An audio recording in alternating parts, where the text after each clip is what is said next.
Autism बच्चे में ये 10 कॉमन बिहेवियर रहते ही हैं। आज मैं 10 कॉमन बिहेवियर के बारे में आपको बताने वाली हूँ, जो कि बताएंगे कि आपके बच्चे को ऑटिज्म है या नहीं है। तो हर किसी में ये बिहेवियर रहते हैं, तो किसी में कम रहते हैं, किसी में ज़्यादा बिहेवियर रहते हैं, जिससे आप पता लगा सकते हैं कि आपके बच्चे को ऑटिज्म है या फिर नहीं है। तो आप इस वीडियो को लास्ट तक ज़रूर देखना। ये वीडियो आपके लिए बहुत ही ज़्यादा हेल्पफुल होने वाली है। सबसे पहला कॉमन बिहेवियर आता है, वो है कम्युनिकेशन की प्रॉब्लम, कम्युनिकेशन बिहेवियर। तो देखिए, सबसे पहले सिम्टम्स यही आता है, बच्चा बोलता नहीं है। डॉक्टर के पास पेरेंट्स जाते हैं ये लेकर कि बच्चा बोलता नहीं है, और सिम्टम्स तो बाद में आते हैं, पहले बोलने का रहता है। बच्चा 2 साल का हो गया है, 2.5 साल का, 3 साल का हो गया, अभी तक बोलता नहीं है, क्योंकि ऑटिज्म में बच्चे की जो कम्युनिकेशन है, जो लैंग्वेज है, वो इफ़ेक्ट करती है। इस वजह से बच्चा बोल नहीं पाता है, वो अपने आप नहीं सीख पाता है बोलना। उसको बाद में स्पीच थेरेपी के द्वारा बोलना सिखाना पड़ता है। बच्चे को स्पीच की बहुत प्रॉब्लम आती है, लैंग्वेज की भी प्रॉब्लम आती है। अगर किसी बच्चे में स्पीच है तो उसमें लैंग्वेज नहीं रहती है। जैसे कि बच्चा, आप कुछ पूछते हैं तो रिपीट करता है, आप पूछते हैं कि खाना खाओगे तो बच्चा भी रिपीट कर देता है खाना खाओगे। आप बोलोगे आपका नाम क्या है तो बच्चा भी रिपीट कर देगा, मगर उसमें स्पीच तो रहती है किसी किसी में, पर वो रिपीट करते हैं। वो रिपीट करने की प्रॉब्लम को आपको सॉल्व करना होता है थेरेपी के द्वारा, तो बाद में बच्चा रिपीट नहीं करता है।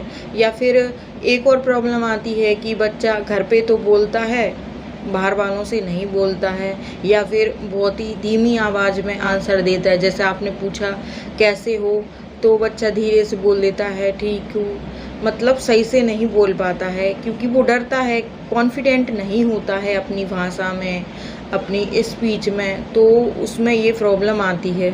सेकंड जो बिहेवियर, वो है सेंसरी बिहेवियर। तो बच्चे में कई सारे सेंसरी प्रॉब्लम होते हैं।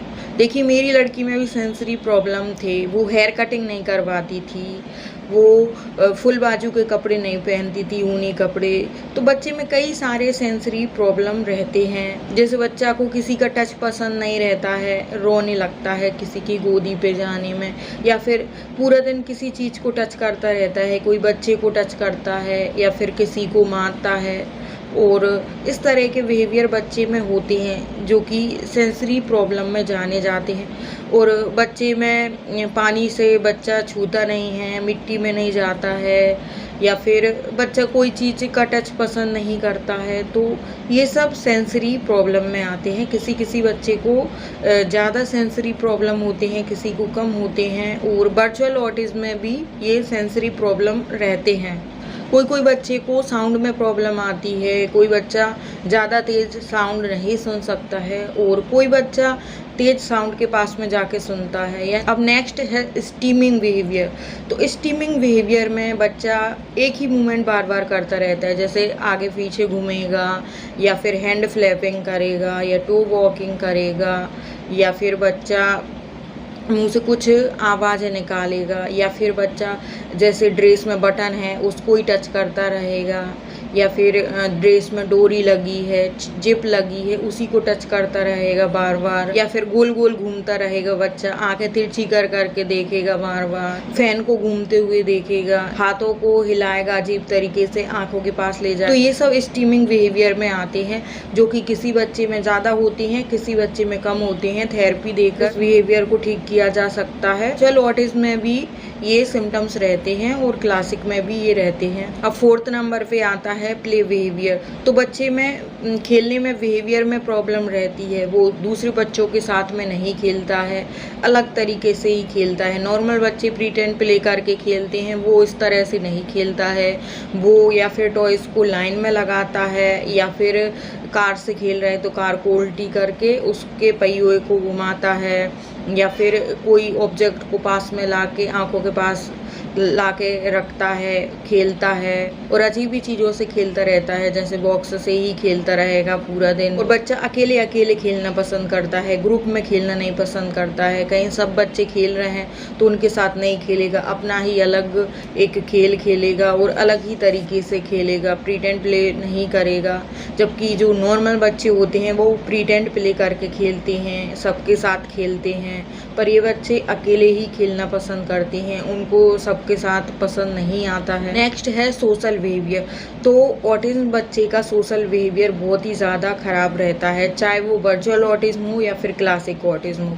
तो इस तरह के बच्चे किसी की गोदी में जाना पसंद नहीं करते हैं, रोने लगते हैं, सोशल स्माइल नहीं देते हैं और बाहर के लोगों से इंटरेक्ट नहीं करते हैं, आई कांटेक्ट नहीं करते हैं, उनसे बात करने की कोशिश नहीं करते हैं, ना ही बाहर वालों को आई कांटेक्ट देते हैं, नेम रिस्पॉन्ड भी नहीं करते हैं, जबकि घर पे भी नहीं करते हैं।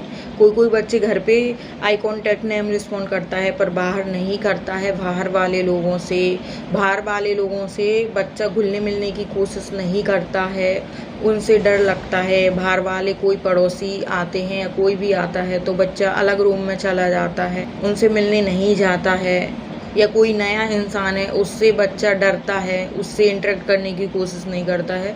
तो ये ऑटिज्म के बच्चे में बिहेवियर रहते हैं। अब नेक्स्ट बिहेवियर है अटेंशन फोकस की कमी।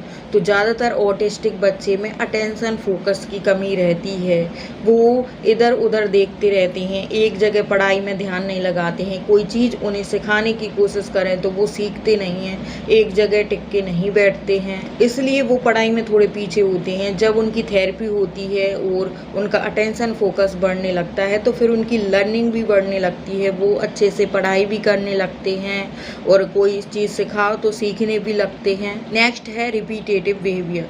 तो देखिए ऑटिज्म के बच्चे रिपीटेटिव बिहेवियर करते हैं, यानी कि उनको आज जैसे जो खाना आपने दे दिया वही वो अगले दिन खाएगा, पूरा दिन वही वो खाता रहता है। ऐसे आज एक खेल खेल लिया बच्चे ने, फिर वही खेल बार बार खेलता रहता है, या एक बात एक सेंटेंस बार बार बोलता रहता है, हर चीज़ को रिपीट करता रहता है, उसको रिपीट करने में बहुत अच्छा लगता है।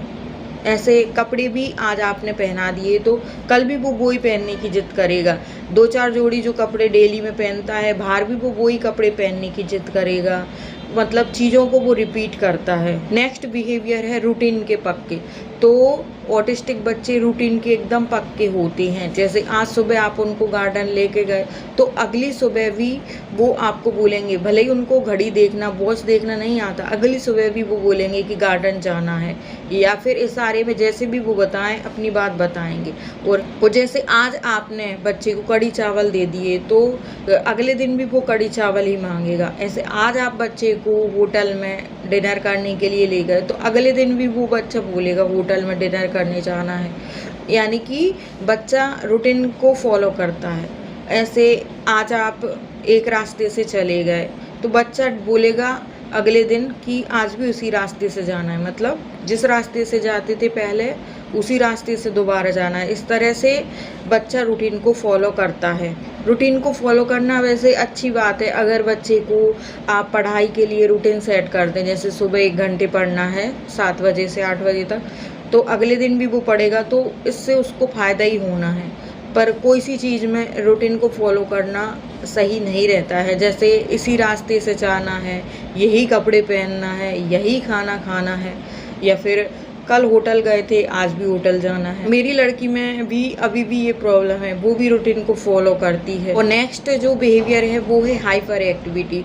तो ऑटिज्म के ज़्यादातर बच्चों में हाइपर एक्टिविटी बहुत ही ज़्यादा होती है, वो एक जगह टिक कर नहीं बैठते हैं, इधर उधर भागते रहते हैं, जिस वजह से उनका अटेंशन फोकस नहीं आता और वो कोई चीज़ को सीख नहीं पाते। सबसे मुश्किल टास्क यही होता है कि ऑटिज्म बच्चे की जो हाइपर एक्टिविटी है वो कम करें। आप डाइट के द्वारा कम कर सकते हैं, एक्टिविटी के द्वारा आप कम कर सकते हैं, थेरेपी के द्वारा भी आप हाइपर एक्टिविटी कम करके बच्चे की लर्निंग को बढ़ा सकते हैं। और लास्ट है कि ऑटिज्म के बच्चे बहुत ही ज़्यादा रोते हैं और जिद करते हैं। वो रोते इसलिए हैं कि वो अपनी बात को एक्सप्रेस नहीं कर पाते हैं और उनको कोई चीज़ चाहिए होती है तो वो उस चीज़ के लिए रोते हैं। और जिद वो इसलिए करते हैं कि वो रूटीन के पक्के होते हैं, उनको जो चीज़ चाहिए मतलब चाहिए, वो कॉम्प्रोमाइज़ कॉम्प्रोमाइज़ नहीं कर पाते हैं, उनको जो चीज़ चाहिए वो उसी में कंफर्टेबल रहते हैं, दूसरी चीज़ वो लेना नहीं चाहते हैं और वो ज़िद करते हैं। और आप एक बार उनकी ज़िद पूरी कर देते हैं तो डेली वो रोते ज़िद करते हैं, क्योंकि वो सोचते हैं कि हम रोएंगे, ऐसे करेंगे बिहेवियर तो हमको वो चीज़ मिल जाएगी। तो पेरेंट्स, ये सब 10 सिम्टम्स मैंने आपको बताए हैं। अगर आपके बच्चे में ये सब सिम्टम्स हैं तो आप उसकी थेरेपी चालू कर दीजिए घर पे, उसके साथ एक्टिविटी करने लगिए, तो आपका बच्चा काफ़ी हद तक ठीक हो जाएगा। मैंने भी सब कुछ फॉलो करके अपनी बेटी को ठीक किया हुआ है। तो पेरेंट्स, कुछ और पूछना है तो कमेंट करके पूछ सकते हैं। वीडियो अच्छा लगा हो तो लाइक और शेयर कर दें, चैनल पर नए हैं तो सब्सक्राइब भी कर दें। तो चलिए आज के लिए बस इतना ही।